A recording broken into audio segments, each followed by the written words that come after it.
तद्भवं पर्याय विद्महे ज्ञानलिङ्गेश्वराय धीमहि तन्नो गुरुः प्रचोदयात्। ओम योग महर्षि डॉक्टर स्वामी गीतानंद गिरि गुरु महाराज की जय। Namaste and welcome back to another morning session, and we have been looking at so many different things. I've just been thinking 64th session today, and what a lot of stuff we have been looking at, trying to understand, trying to practice, trying to experience, trying to perceive, trying to bring into ourselves. And one of the practices which I would like to introduce today is a very beautiful practice of the Gitananda tradition. And it is a practice which is sort of like a psychic runoff. It is a way that you cleanse all the negativities that are there and that are blocking you up. Like, often we think that we are a clogged pipe. Often we think we are just clogged up with all the mala, all the impurities, all the kleshma, the worst type of impurities clogging us up. And our nadis are also clogged up.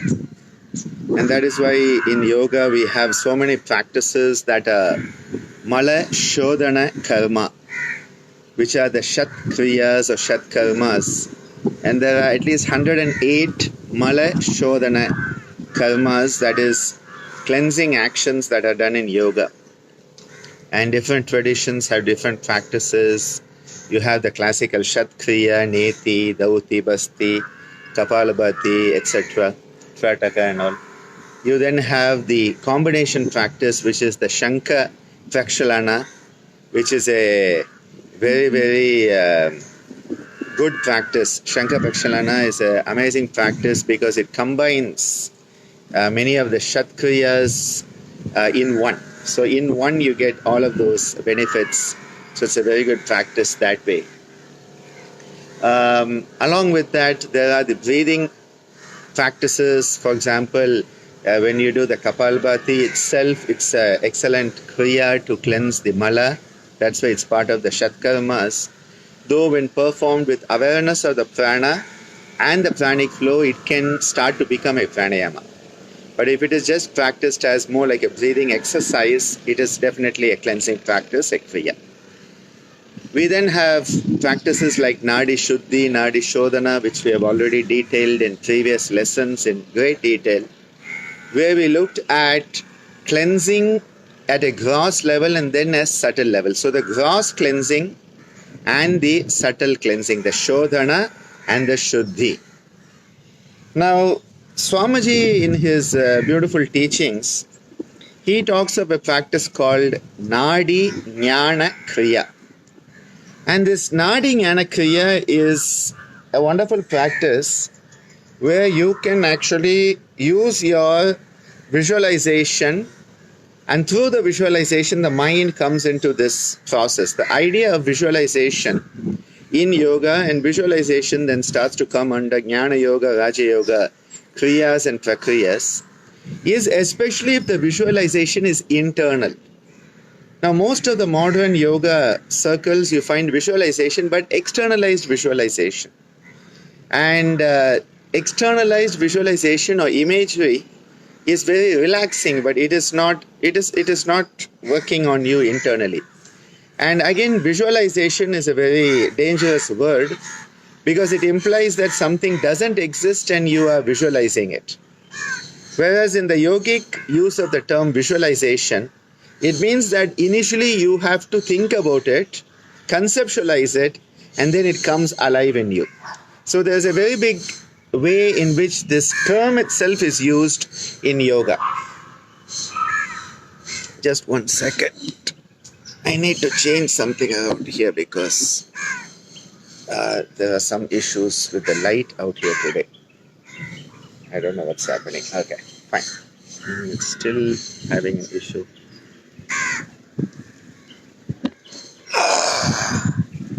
Ananda constantly learning how to manage. I think what's happened is today the light is so different today that my phone is struggling to understand how to deal with it, and so you are seeing a lot of brightness, darkness happening, which is not usual. Okay, anyway, we'll continue. So when we are talking about this practice, the Nadi Jnana Kriya, we are using a term visualization. The term visualization is not implying you are visualizing something that is not real, but that you are starting to become mindful of something that is real. So there's a very different utilization of the term visualization here. And commonly when these terms are used, they are misunderstood as if people think you are putting a label on something. Whereas actually what you are trying to do is understand things better. Okay?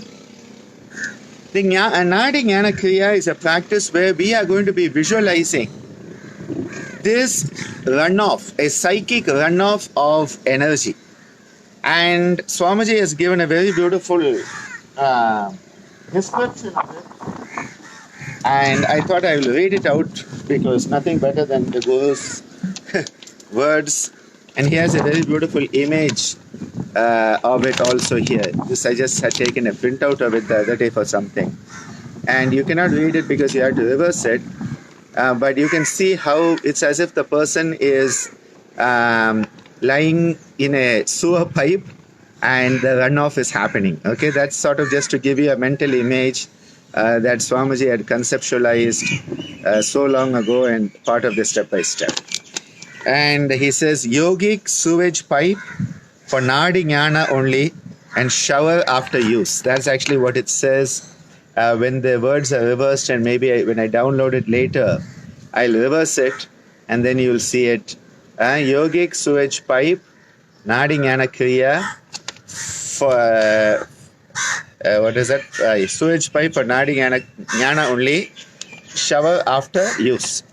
Okay, this is a very beautiful practice, and in fact, when Swamiji talks about it, he uses the subheading "running off psychic sewage."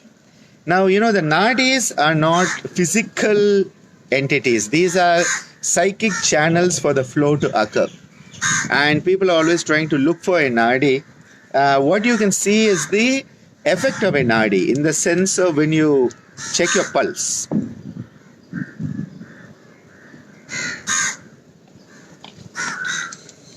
When you check your pulse, what you are checking is the effect of a nadi. Not the nadi, but we say it's nadi pariksha, or testing the nadi. Nadi pudichu paakkurathu, as they say. And many of the traditional healers, they check the pulse, and from a pulse reading can actually give you a very detailed diagnosis. Because the different type of pulses for the vata, the pitta, and the kapha that are there in our siddha tradition, those enable you to understand which of the prakriti has been changed. So how the prakriti is changing and becoming a vikriti, which is a deviation from normal prakriti. And it's quite astonishing what they can actually do with the pulse in that way. But what they are checking is actually the pulse as a manifestation of the presence of the nadi flow. So the nadis are psychic channels through which the energy is flowing. And Swamiji gives a short paragraph on this. He says, the yoga runoff called Nadi Jnana Kriya is one of the most effective ways of reducing tension quickly. Now, I think a lot of us have a lot of tension, and it is becoming worse day by day because we humans don't seem to be learning our lessons that Mother Nature is telling us to learn. And we keep on becoming naughty kids who are just going to get more and more spanks, I think. Like many of the other relaxation techniques, it is done from the supine on the back position of Shavasana, the corpse posture. So this is done from this supine Shavasana, basically lying on your back. Greater benefit can be had from the Kriya if the Dauti Pranayama, the cleansing breath, is done for 3 or 4 rounds to precede the relaxation. So Dauti Pranayama is basically another term, euphemism for Mukha Bhastrika. And we have dealt with Mukha Bhastrika earlier, where you take in a grand yogic breath, low, mid, high, perform Kaki Mudra, and then you blast out in multiple short blasts. So you breathe in, and this blasting out, what you do is you bend forward into the Dharmikasana. So that you are blasting out and you are also compressing from the low, mid and upper part, and hence you are exhaling and expelling as much as possible the toxin. So it is called Mukha Bhastrika because what you are doing is using the mouth. Normally in the Nasarga Bhastrika we use the nose. But here you are breathing in through the nose, one breath, and then multiple breaths, you are blasting out. This is the Dauti Pranayama. Dauti means to cleanse the upper part of the system. So here, Swamiji says if you do this, it is useful. And in fact, I will. If you look on YouTube, I think it's on YouTube. I don't know if it's on Facebook, but there's a separate voiceover I've given where I have described this whole practice. You know, you could just play it and do the practice whenever you want. So search for Nadi Jnana Kriya, Nadi Jnana Kriya, and you should get it. So here, how do you do that? He also mentions a few limbering up style asanas. So basically a bit of activity to precede the relaxation, because the yogic concept is Spanda Nishpanda. So always you should first do some activity, then you earn the right to relax. We want to relax when we haven't earned the right.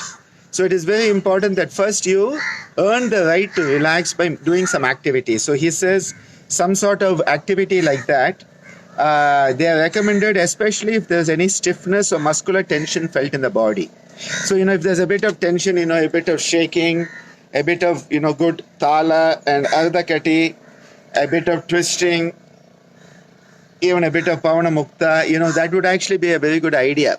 Doing some of these practices to sort of get the energies moving, because if you want to clean something out, you first have to get it moving. It is, if it's in the corners, it's tough to clean it. So you have to get it moving. It's like the vacuum cleaner. You have to get it moving, and then you can catch it and, you know, throw it where it needs to go. Now coming to the actual practice, what Swamiji tells us is lie down with your head to the north, always in the Gitananda tradition. When we want to do any of the relaxation or the Jnana Yoga, Raja Yoga prakriyas, we align ourselves with the Earth's electromagnetic field. So head to the north, feet to the south, and we are the small magnet in the Earth's big magnet, thus aligning ourselves so that the energies can flow in harmony with the Earth. Lie down with the head to the north and do some deep rhythmic style breathing, as in the Savitri Pranayama, which we have dealt with separately, which is the inhalation held for half the time, exhalation and held for half the time. So usually Swamiji would always prefer the 8. So it's a breathe in 2, 3, 4, 5, 6, 7, 8. Hold 2, 3, 4. Out 2, 3, 4, 5, 6, 7, 8. Hold 2, 3, 4. That is one cycle, and you would do 9, 18 cycles depending on how much time you have. Out of 5 or 6 rounds of this breathing, so just let this start to become your natural pattern. Let the breath become autonomic or automatic. So once you have been doing this for some time, this becomes your pattern of breathing. And now you start to have the visualization where you visualize in your mind's eye that you are a long hollow tube. Okay, if you cannot visualize it, remember this long hollow tube. Okay, you are that long hollow tube. And that is why a culvert or a sewer pipe will do. Think of one of those big pipes they have for the culvert and sewer pipes. I remember as a kid, because a lot of road work was done in this part of the world in those days, for the highways and all, they're still extending it. And they used to have these huge pipes along the side of the road. Whenever we went to Chennai, we had all these pipes, and people actually used to live in them. And that was actually quite a pathetic situation. and the huge cement pipes. So a culvert or sewer pipe. Choose any one of the following to be your symbolical runoff. So now you want to have a runoff and you choose what type of thing. Now don't make a mess of it and have too many things. Choose any one. So Swamiji gives some interesting examples. He says rocks, aggregate, gravel or cinders, dirt or sand, oil, dirty water, India ink, sewage, black or grey smoke. These are a few examples of what could be the runoff. So visualizing the runoff in a concrete manner. So either as rocks or aggregate, gravel or cinders, dirt or sand, oil, dirty water, India ink, sewage, black or grey smoke. And now what you do is that you visualize that this negative material is flowing through your pipe from the top to the bottom. So there is this visualization of this waste material, the mala, coming from the top down to the bottom and flowing out only in one way. Don't do it both ways, okay? You want to clean it out, okay? So it's a one-way pipe. So visualize that this negative, in those days he used the word imagine. I'm very careful in not using the word imagine, because again people think it is something not real. This is very real stuff that you are dealing with. So imagine sort of gives you a different word. So I really don't know. Visualize, imagine, all these words make it sound artificial and it's real. And what you are doing is helping the mind to focus on it. Okay. So visualize, this negative material flowing through your pipe from the top to the bottom. Feel a great rumbling out at the foot end of the pipe, and the foot end of the tube has that rumbling as it's getting cleaned, and a pakka cleansing is going on. Keep the process of visualization going. So you have this visualization going until you feel clean or clear, signifying that you are relaxed from your tension. See, it's the tension that's clogging us up. So what you're doing, all the negativity, all that gug, think of the most dirty things that you can think of, and from the top you're just cleansing them out and they're going out. You're cleansing them out and they're going out. You're cleansing them out and they're going out.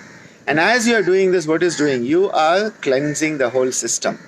Those of you who have done the Shankha Praksharana cleansing, you will know that towards the end of the practice, this is what happens with your bowel movement, and the water coming out the other end starts to become real clear. It is quite amazing. Here the concept is that you are feeling a great rumbling at the foot end of the tube as it all goes, and keep the process of visualization going until you feel clean or clear. So what is happening? You start to actually experience, and this is where the word from visualization starts to change into experienciation. You start to experience the negativity flowing out. So initially you have to visualize it, and then you experience the negativity flowing out. And at the end, as this goes on, you start to feel clean and clear, signifying you are relaxing and getting rid of the tension. Very often you may feel like fresh, clean water is spurting through the pipe, or a clean, purifying breeze is blowing through the tube. So a clean water or a clean air flowing through it could be that final feeling. Relax for 5 or 10 minutes after this Kriya, and then begin deep, massive breathing, slow, deep breathing, the Mahat Yoga Pranayama, and bring you back to the more active state.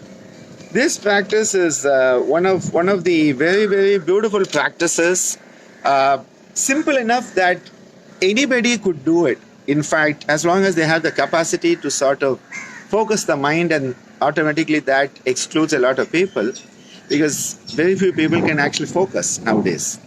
But if you can help that person learn to focus in themselves, and they start to have this visualization of the breath coming in and going out, in and out, in and out, in and out.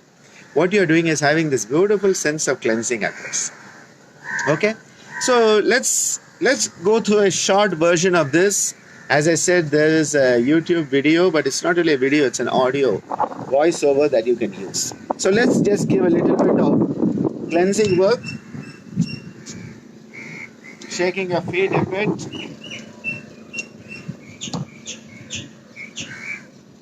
Muscles are a bit.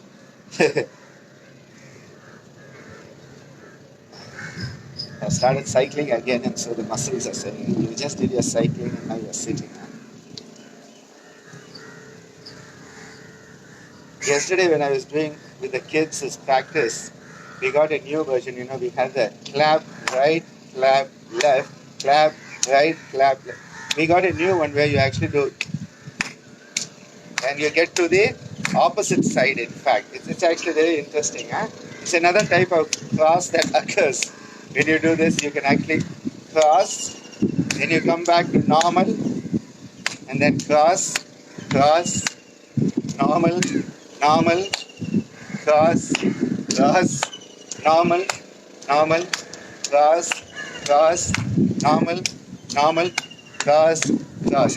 And you use this type of thing, it's actually excellent because your right left starts to work a bit. Giving yourself a nice stretch. A bit of spinal movement from side to side.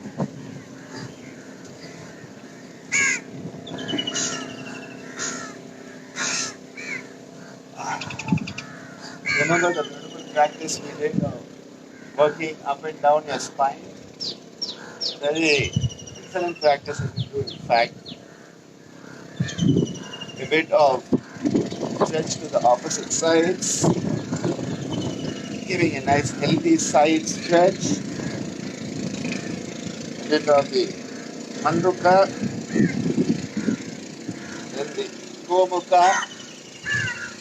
Giving a bit of stretch. And then you can even have your Garuda.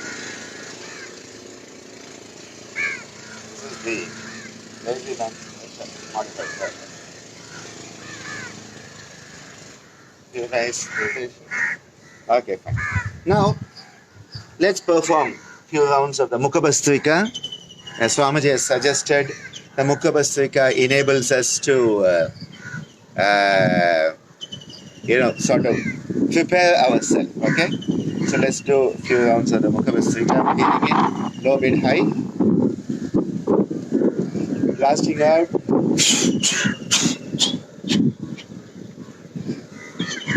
The breathing process, head coming up, breath lifting you up.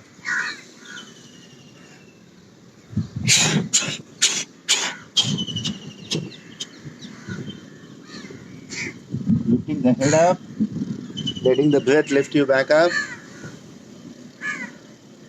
and down.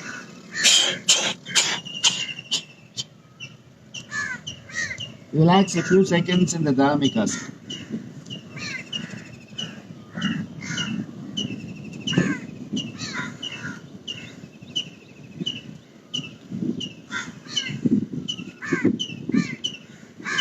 Lifting the head and coming up slowly.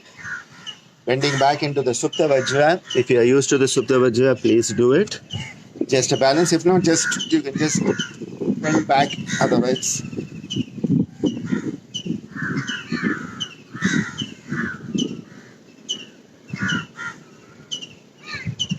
Coming back up and now lying down with your head to the north, feet to the south, aligning yourself with the electromagnetic flux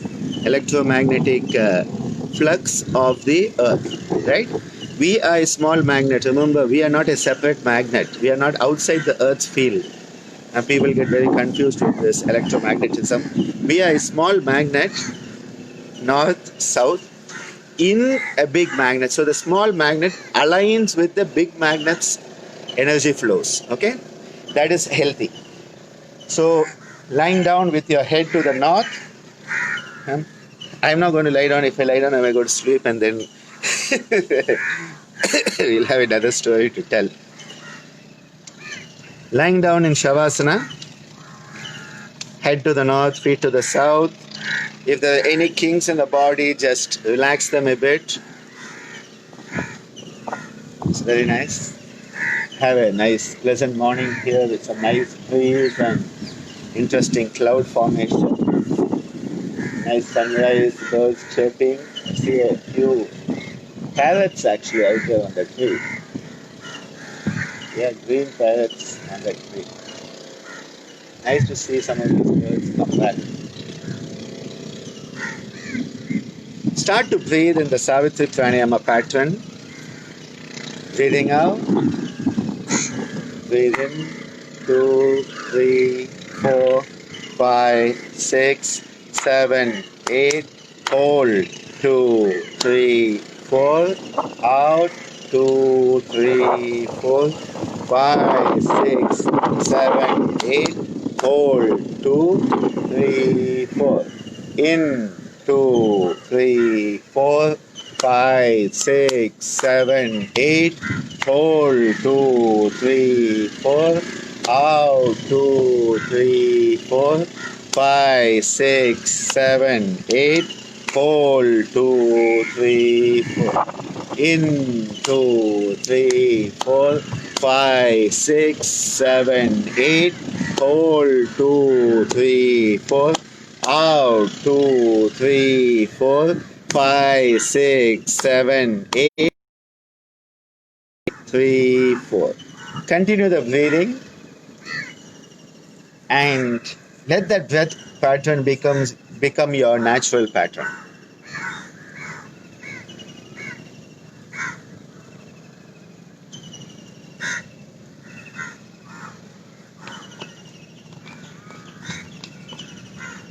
Begin to visualize yourself as a long pipe, a huge pipe,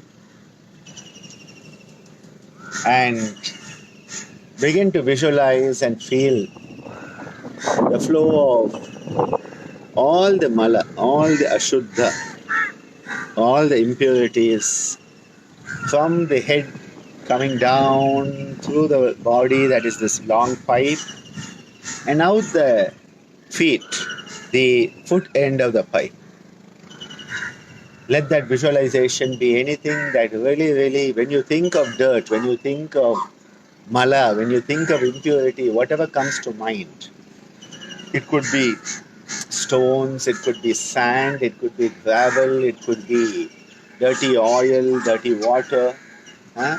And just having that visualization, that smoke, smog, if you visualize it that way, coming down, choose anyone and let it come down through this pipe and going out the feet end. Again, visualizing from the top, the head end, the flow of this impurity, the mala, going down and out, going down and out, going down and out.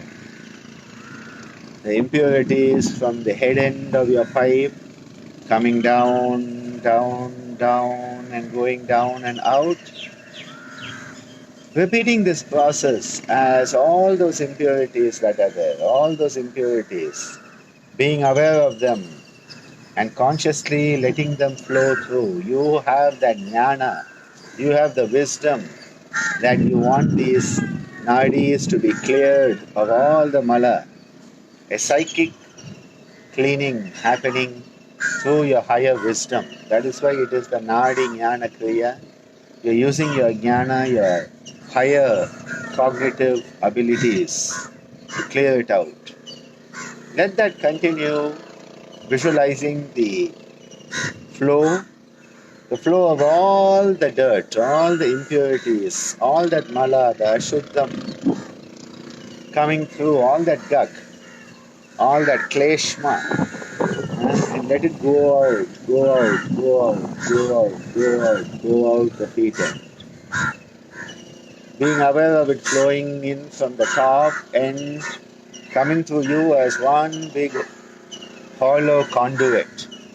Nadi is also a conduit, a psychic conduit for energy flow. You on the whole becoming one big conduit and letting all the impurities flow out, all the impurities flow out, not holding anything back. No holding back. Don't hold back junk. Let all the junk go out. Cleansing out the junk. As you continue this practice, slowly that impurity flow starts to become a bit cleaner. It is like initially all the dirt has gone, and now it is a bit sort of semi-clean. Either it could be in liquid form, solid form, or gaseous form. And just there is a much more cleaner version now flowing through from the top of the pipe to the bottom of the pipe, head to feet. Keep that flow going, and as it goes out the lower part of the body, a rumbling sound as it just washes out, pours out the lower part of the body, and you are letting go of all the impurities that are clogging up your system. And as you continue this, the flow becoming purer, whether it is solid or whether it is liquid or whether it is gaseous, and a beautiful sense of harmonious balance starting to manifest, where now the flow is much, much clearer, cleaner, the distortions are less, the impurities are less. Ashuddhik Shaye, that impurities are being cleaned away so that the Jnana Deepti, that beautiful wisdom light can come on, the Nadi Jnana, the Jnana, that Jyoti can come on, Jnana Deepti can come on within us, bringing to light the purity that flows through the nadis. And let this continue for a few more minutes, as now you feel a pure, uninterrupted, unmodified, clean flow. You and your nadi system becoming a conduit, a clear conduit for the flow of the energies through the nadis. A flow that will be undisturbed, undisrupted. A flow that is the reality and not altered by our limitations. Becoming a conduit for the energies to flow without any changes, any alterations. We just becoming the tool, the nimitta bhava, where we are just the tool. We are just the upaya, the tool, and the flow is happening through us. We are the conduit for that universal flow, the prana, to flow through us without any block, without any hindrance, without any distortion. A beautiful sense of cleansing. Saucha, as Patanjali tells us, through that saucha, when that saucha manifests in us, this is a practice that heightens that feeling of saucha, which is a very beautiful niyama. A niyama that enables us to be our humane nature, manifest the humane nature fully.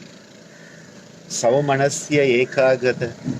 That beautiful saumanasya, a very beautiful cheerfulness of mind starts to manifest, replacing the dhavalmanasya that is there with the antarayas and the chitta vikshepa, sahabhuvaha. Those are the dhavalmanasya. Here you have saumanasya. As saucha manifests, you lose all interest in just the physical manifestations. Swanga jugupsa pareva satsangaha. You are not worried about what the physical attributes are. You are looking straight at the universal attributes and not the limitations. The beautiful universal flow coming alive. Saumar manasya ekagraya. You will develop the capacity for focus through purity. Indriya Jaya, even the whole sensory apparatus, you become the master of it. And you become fit. Atma Darshana, Yogyatva, you become Yogyata, you attain that fitness. You develop the higher fitness to witness the Atma, the Self.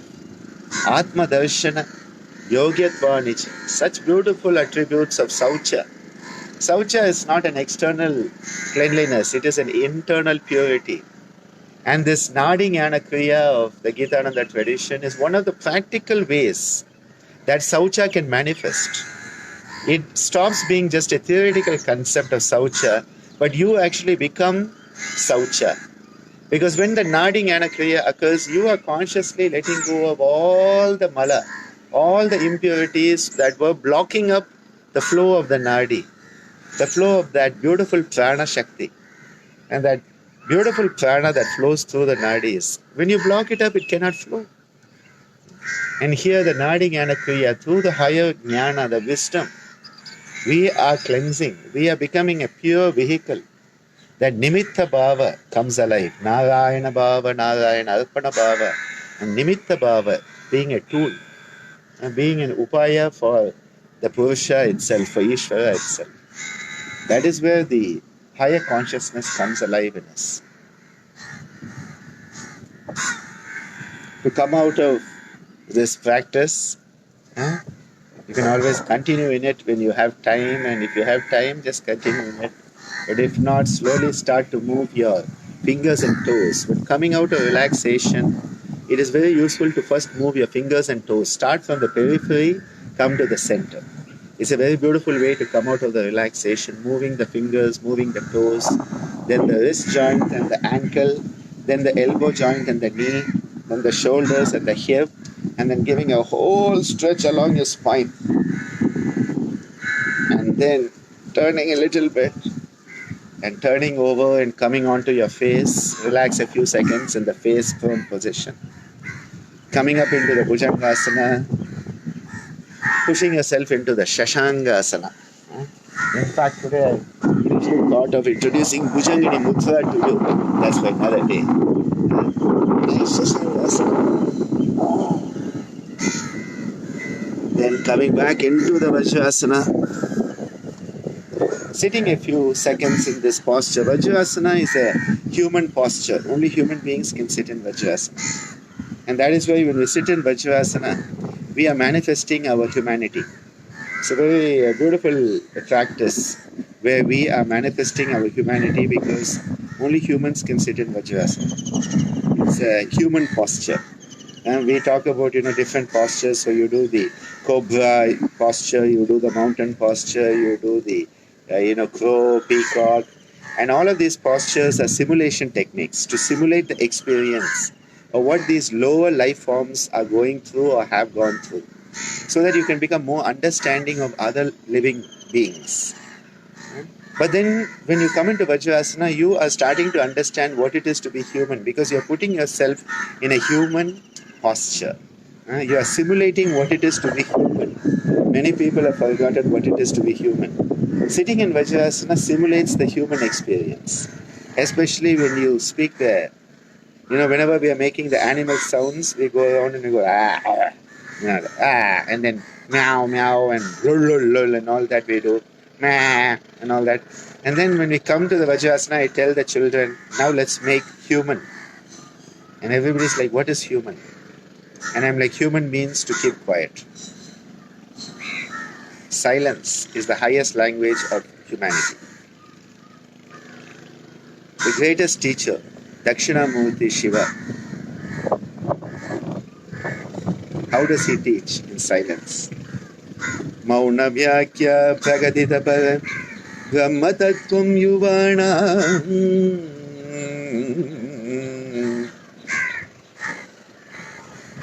Acharyendram Karakalitam Chinmudranandamurtim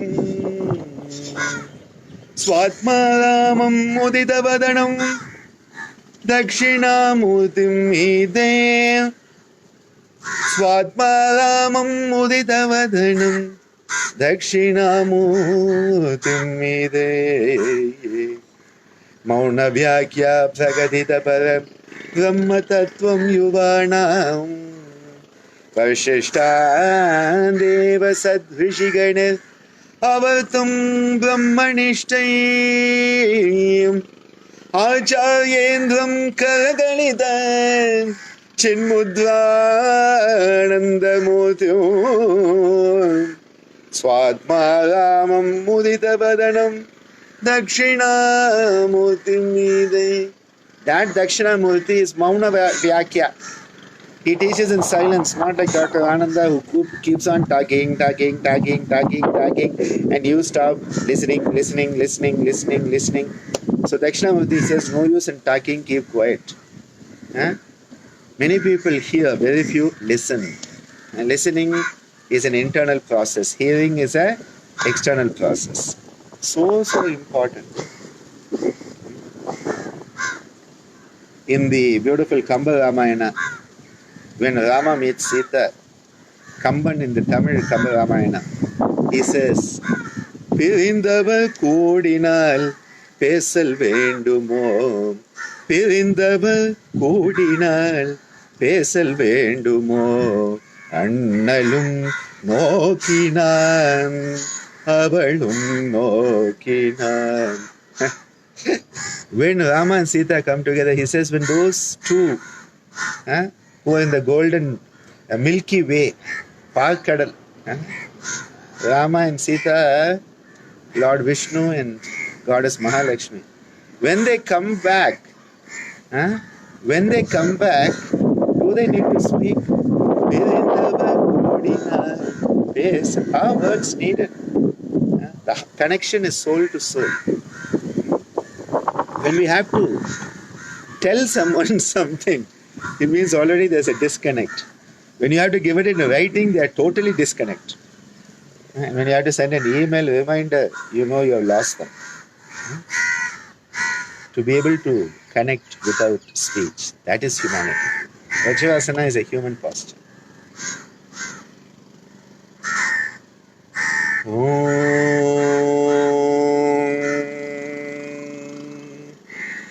Loka samasta sukhino bhavantu sarve janaha sukhino bhavantu. Om Shanti Shanti Shanti Om. Thank you and have a nice Sunday. A very beautiful day to be sunny. Huh?